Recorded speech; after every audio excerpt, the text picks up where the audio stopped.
We will manage.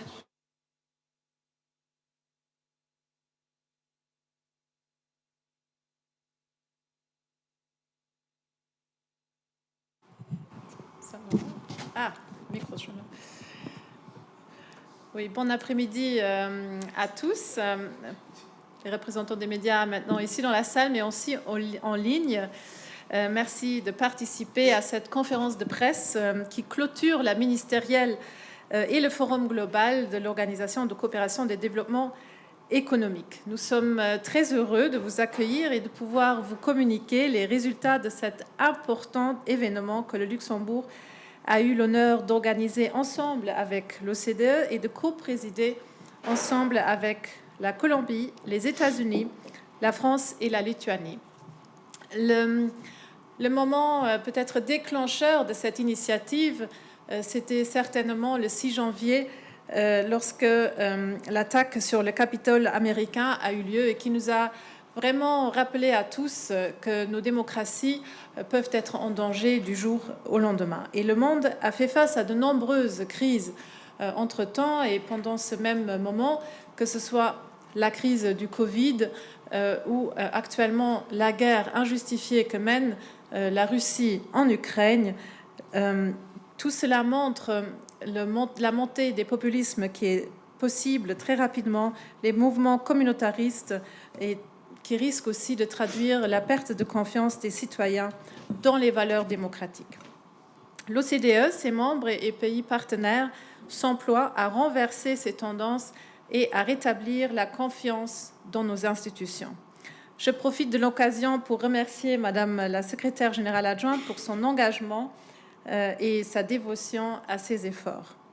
Nous avons travaillé ensemble sans relâche ces derniers mois pour appréhender les origines profondes de ces crises et proposer des solutions. Les engagements collectifs de vaste portée adoptés aujourd'hui aideront les gouvernements à faire face à ces défis et à considérer les fondements de nos systèmes démocratiques afin de les rendre plus résilients et plus réactifs à l'avenir. Je suis dès lors très heureuse que la réunion ministérielle ait abouti à l'adoption de la déclaration sur l'instauration de la confiance et le renforcement de la démocratie, dans laquelle les ministres et représentants à haut niveau ont réaffirmé leurs engagements et apporté leur soutien à une panoplie de mesures concrètes, notamment un ensemble de plans d'action consacrés à la lutte contre la désinformation, à une participation plus efficace de nos concitoyens au processus démocratique et à une gouvernance plus verte. Le lancement d'un forum mondial de l'OCDE sur l'instauration de la confiance et le renforcement de la démocratie qui se réunira tous les 2 ans, donc le prochain aura lieu en 2024, en tant que plateforme de mise en commun des connaissances, d'évaluation et d'amélioration de la gouvernance publique.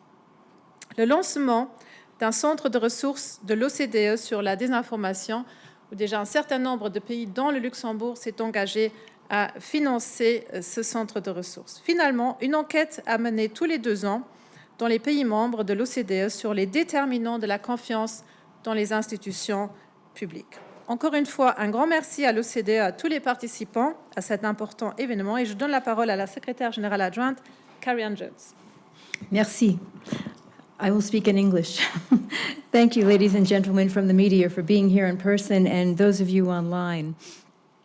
The OECD is very, very grateful to Luxembourg for hosting this ministerial meeting and for the leadership it has shown in advancing this OECD agenda, its members' agenda for building trust and strengthening democracy.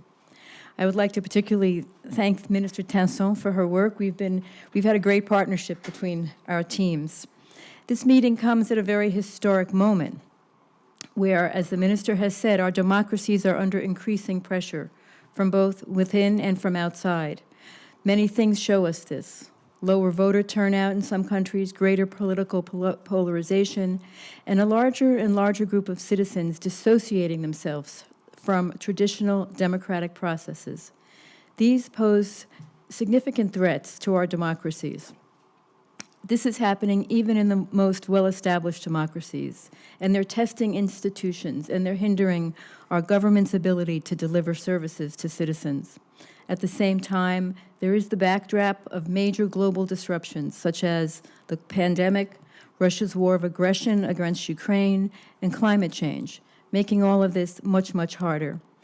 We have worked hard with the 38 member countries, the EU, and their partners over the past 18 months to analyze, review early reforms and attempts to strengthen democracy in many countries and come up with conclusions in the way forward that were just adopted a few minutes ago by the 38 members, the EU, and 4 countries currently in accession to the OECD.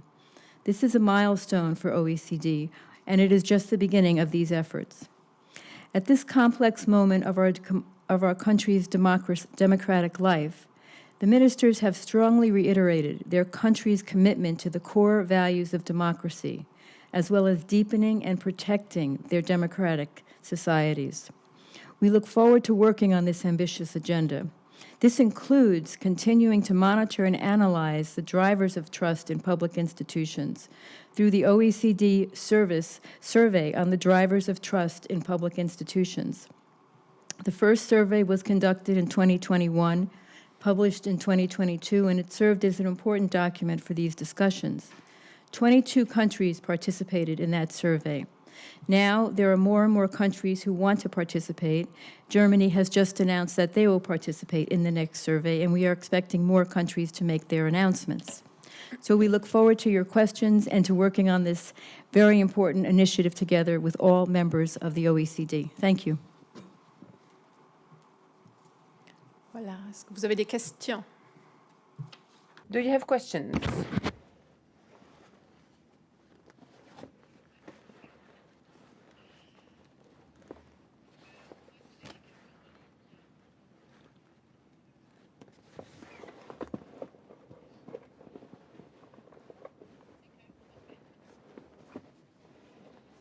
Other questions online?